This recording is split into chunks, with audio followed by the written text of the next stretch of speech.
The world faces a real lack of maturity, particularly masculine maturity. In their book, King, Warrior, Magician, Lover, Robert Moore and Douglas Gillette argue that this is because the modern world has destroyed the more primitive and social structures around fostering and encouraging boys to become mature men. You accept this gift of salt and earth to remind yourself that you belong to both the land and the sea.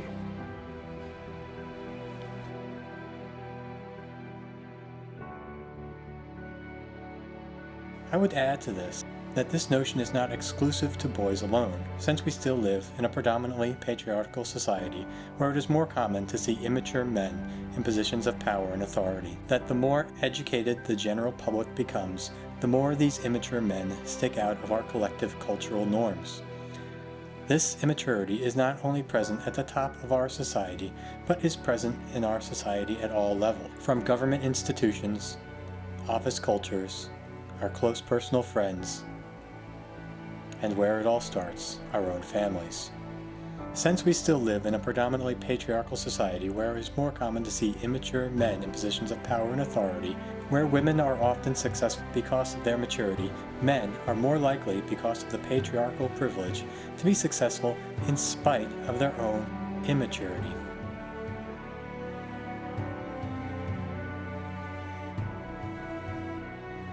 It can be said that life's perhaps most fundamental dynamic is the ability to move from a lower form of existence and consciousness to a higher or deeper level of consciousness, from a diffuse identity to a more consolidated structural. This can be considered a liminal space, a transition space between two worlds. I'll ask you that. Where would you say that we are? Well, it looks like King's Cross Station.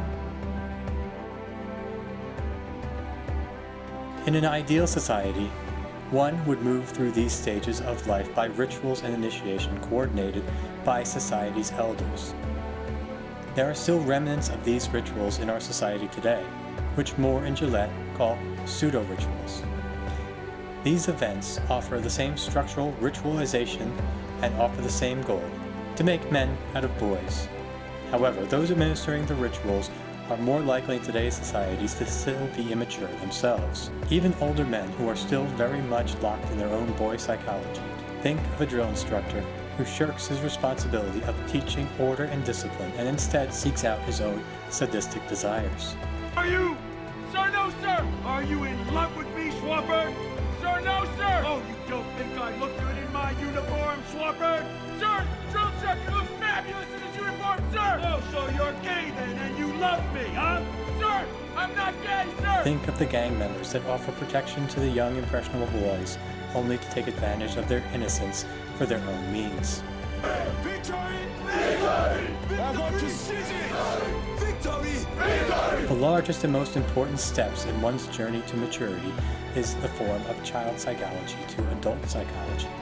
It is important to create a clear boundary between these two, for once you have stepped into adulthood, it should be clear that there should be no turning back.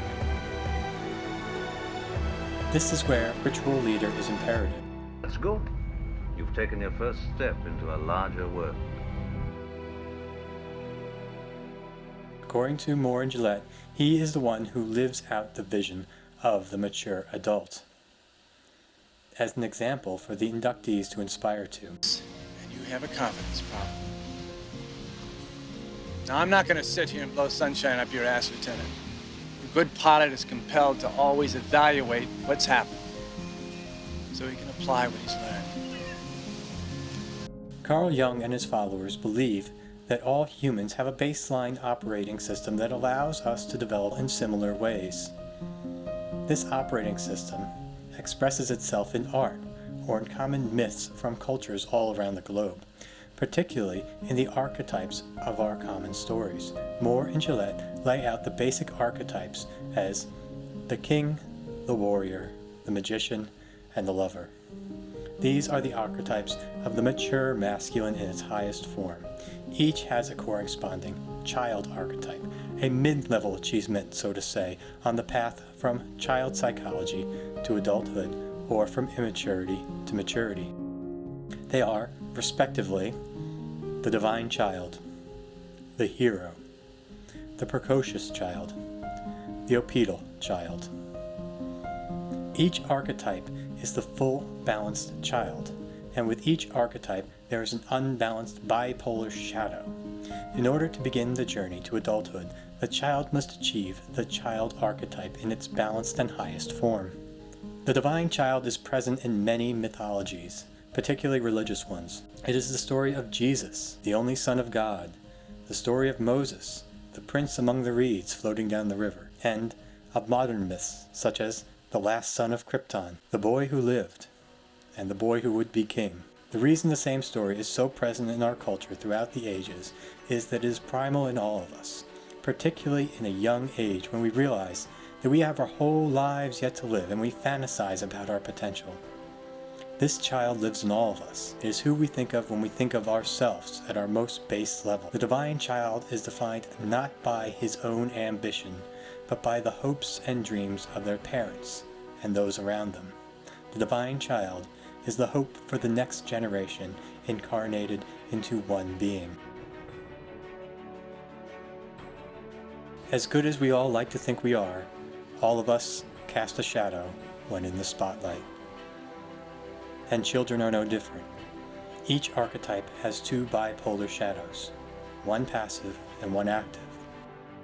The active pole of the Devine Child's shadow is the high chair tyrant. This child displays arrogance, childishness, irresponsibility. This child needs to learn that the world does not revolve around himself, and that everyone is not his servant.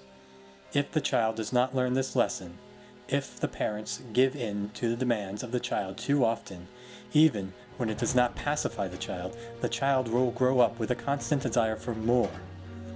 The child could become narcissistic, constantly trying to feed its own endless desire.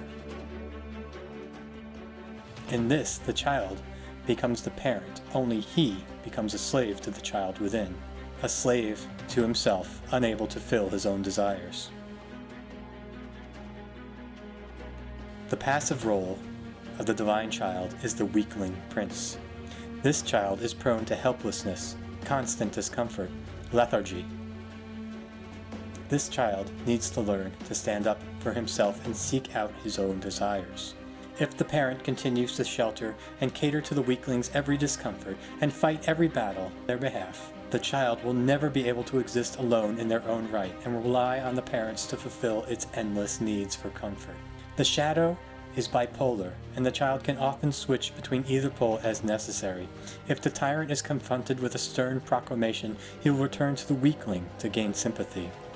It is only when the child finds their own center can they rise above the shadow and become the Devine Child.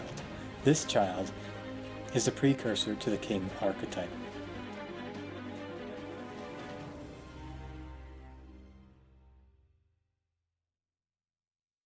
If it's been 1,000 years, how do you know? Well, I read it in a book.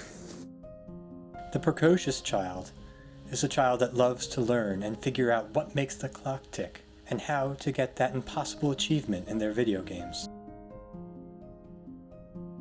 This is the child whose hand shoots into the air with excitement to share the answer with the class. This child delves into not just academics, but art, music as well. This child is the basis for our curiosity and adventurous self. It is curious that in modern storytelling, this bookworm is often portrayed as a female more often than other archetypes. The Precocious Child casts a shadow as well. The active side of the shadow is the show-off and the know-it-all. This child puts its hand up not because it knows the answer, but because it knows others don't, and it wants them to know that they are not as smart as he is. This child brags about his knowledge and is abusive to those who he sees as weak. It's the product of sine of the angle and gravity divided by the mass. Nope. See, Flash, being the fastest isn't always the best if you are wrong. The passive side of the Precocious Child is the dummy, the opposite of the know-it-all. He keeps his hand down not because he doesn't know the answer, but because he fears the spotlight. Taken to extremes, he can be labeled as a slow learner. This child feigns a lack of creativity for fear of rejection and ridicule, but the dummy is just a mask that the know-it-all wears. For he knows the real answer. And if the time comes to make others feel bad for their own lack of knowledge, the dummy can change into the know-it-all. If taken into adulthood, the shadow of the precocious child will become the trickster, using his knowledge and creativity to cause chaos. But a centered, mature precocious child will transform into the magician archetype. I always wanted to be a wizard. What? Oh, I'm serious. The Oedipal Child. This child, as the Devine Child, is tied to the mother or the parents, for it is appreciation of the nurturing mother that produces the Oedipal Child. This child has a deep connection to the earth and an appreciation for all benevolent things. This child is full of wonder and can display his love through the other archetypes, drawing on creativity and spirituality.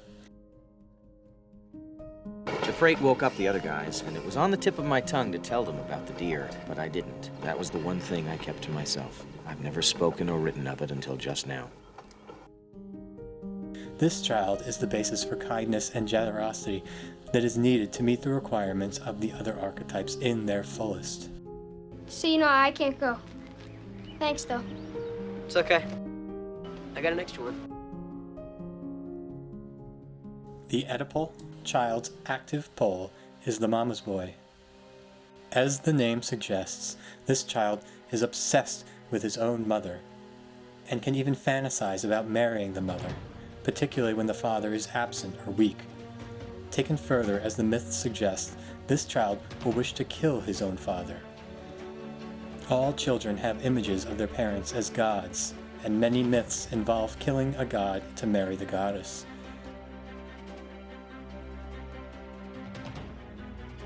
If this child does not mature, he will go from woman to woman, never satisfied, because no woman will ever measure up to his mother, who he sees as a goddess.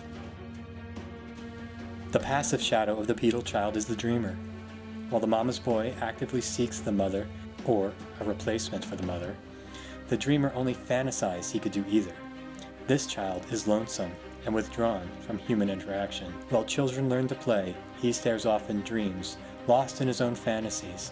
The dreamer needs to be kicked into reality to participate and learn to live out his fantasies. In so doing, he will learn that in reality things are more complex and require creativity and passion. I never let anybody read my stories. Why not? Well, what if they didn't like them? What if they told me I was no good? I guess that would be pretty hard for somebody to understand. No. No, not hard at all. A centered, mature Oedipal child matures into the lover archetype. The final archetype is the hero. The hero is the child psychology in its highest form. Whereas other archetypes are mere stepping stones to their mature adult forms, to the child, the hero can be seen as the end of the journey itself. The reason many a child does not achieve full maturity is because they cannot give up the hero. The hero is necessary in life. It is necessary for change, for protection, for advancement. Without the hero, there would be no discoveries, no battles, no conquest, no achievements.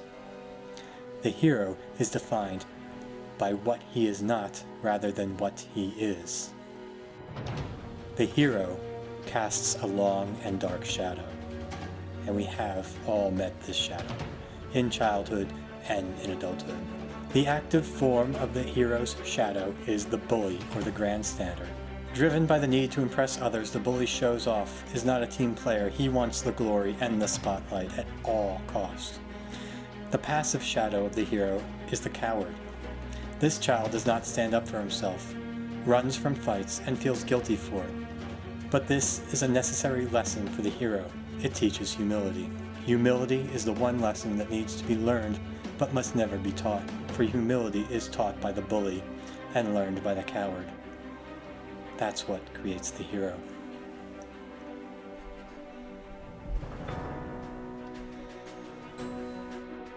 If the hero continues into adulthood, he will never learn his human limitations.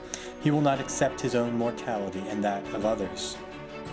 Children and immature adults alike oscillate between these two poles, sometimes never finding a center. The hero is necessary in life and is essential to its existence. To anyone who has ever taken a risk or put themselves out there for a cause greater than their own self-interest. You don't have to do this. Yeah. Yeah, I do, Smalls. This is an act of the hero within.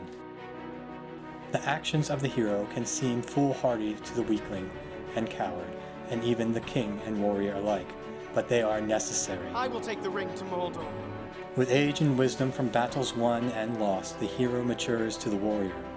Yet, even the mature warrior can regress to the hero when it is necessary, for a warrior knows his limitations, and will not fight a battle he cannot win. Father, we'll finish them together!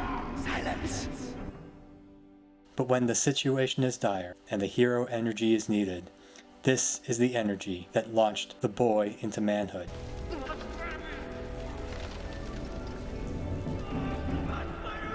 It gives strength to men who cannot win, but cannot run either. When all is lost, it is the hero that stays behind to meet their own fate. The hero is the captain that goes down with the ship, the soldier who stays behind so his friends can escape. Where the Devine Child is the embodiment of who the parents wanted the child to be, the hero is the embodiment of who the child wants to be.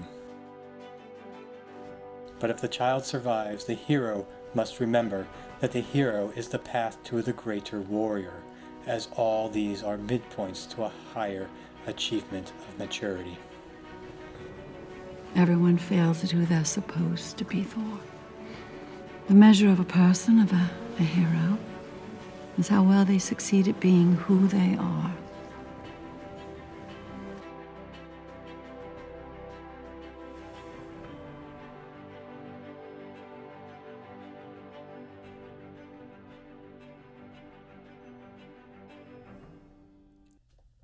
This has been a production of Minimum Effort Media.